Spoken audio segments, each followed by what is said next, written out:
A lot of people understand that to achieve anything in life, you have to try, fail, and continue to do this until you get that one to succeed. Well, it's the same in the game of golf. There are a lot of things I learned later on in my golfing career which I wish I knew a lot sooner. And because of this, I'm going to be sharing 5 things that I wish I knew when I started playing golf. Whether you're a beginner or an experienced player, these tips and tricks I'm about to share with you are going to help you take your game to the next level. But not only just the next level, they're going to help you take your game to the next level much sooner. So let's dive into the first one. So kicking things off with number 1, the importance of a proper grip. The grip has such an influence over the club face angle at impact. Whether it's closed, neutral or open to the target line, this has a significant effect on our starting direction, whether we get curvature on the golf ball and where the ball finishes, whether it's going to be miles right of a target, miles left of a target, or very close to down the middle, if not down the middle of the fairway, which would be quite nice. And this is something I learned a lot sooner in my golf game when I was a little kid, but I didn't quite understand why we gripped the club in certain ways. But once I began to understand this later on, I used this to my advantage and making tiny little adjustments where appropriate to stop myself from hitting those big slices, massive hooks, and I started implementing this to help my clients improve the golf as well when I began coaching. If they had a club face open like this, I would change the grip ever so slightly to help them bring the ball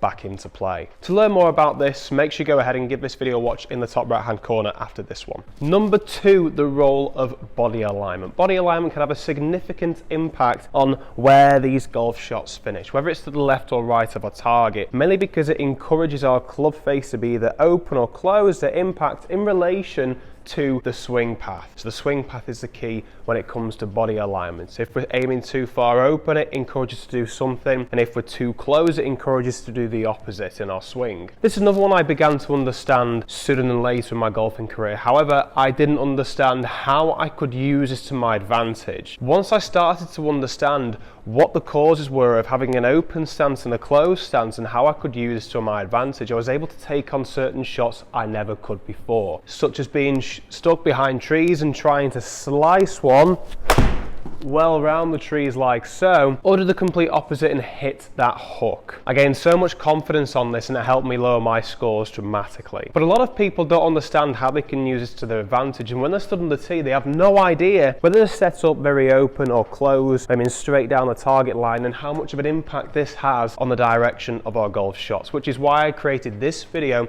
in the top right hand corner for you to watch. The third thing is the benefits you get from a smooth golf swing. A lot of golfers wish they had been able to develop this smooth golf swing a lot sooner in their careers, me included. This is one that took me a long time to get right, but once I got this right, I found the game so much easier to handle. I was hitting more fairways, hitting more greens, and shooting lower scores. And I bet a lot of you who are struggling to get this are watching so many videos out there at the moment and still can't quite master it. It's a tricky one to get right, but I can show you 3 simple tips right now that are going to help you master the smooth golf swing for good, so you can start seeing those results that you're after out on the golf course. Just click this video in the top right hand corner later on. So moving on to the 4th thing I wish I knew sooner, which is club selection. A lot of golfers out there really struggle with this one, and I struggled with this for quite some time because I was so obsessed with perfecting my golf swing as a junior, but I completely forgot to go out onto the golf course and learn how to play different shots from under the trees, over the trees, fades, draws, all that sort of stuff, but in particular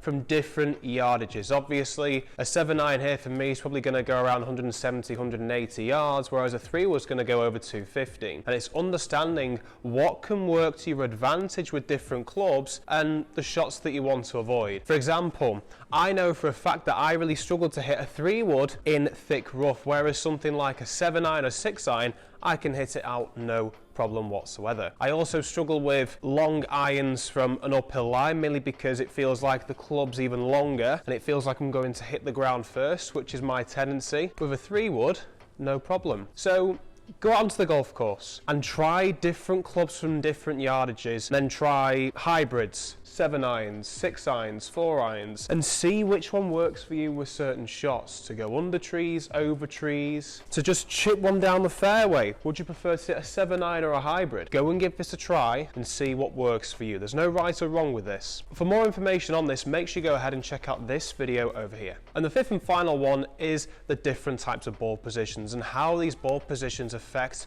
your golf shots, the trajectory, the direction, the finishing position and curvature on these golf shots. This one I learnt the latest in my career out of the 5 I've just mentioned, mainly because although I understood that obviously we wanted the ball position in the middle, if not slightly to the front of the stance with your irons, but what happens if we put the ball in the back of the stance, the front of the stance? Yes, it makes it go lower and higher, but what else does it do? Learning through the PGA has helped me understand how to play different shots to my advantage. If I want to hit that low fade, I understand that I want to make sure that the ball position is in the back of my stance, and I also know that when I make contact with the golf ball, I'm going to leave the face open to my target lines. And the key to this, like most of the other ones I mentioned, is the word why. Why, if we have it in the front of the stance, we need to aim more to the right if we're a right-handed golfer, and why do we need to aim more to the left for a right-handed golfer if I put it in the back of the stance? And it's all to do with the swing arc. For more information on this, I would highly recommend watching this video over here twice so you know exactly how to play these different shots to your advantage. So why not drop a comment down below to let me know which one of these things that I wish I learned sooner in my golfing career has helped you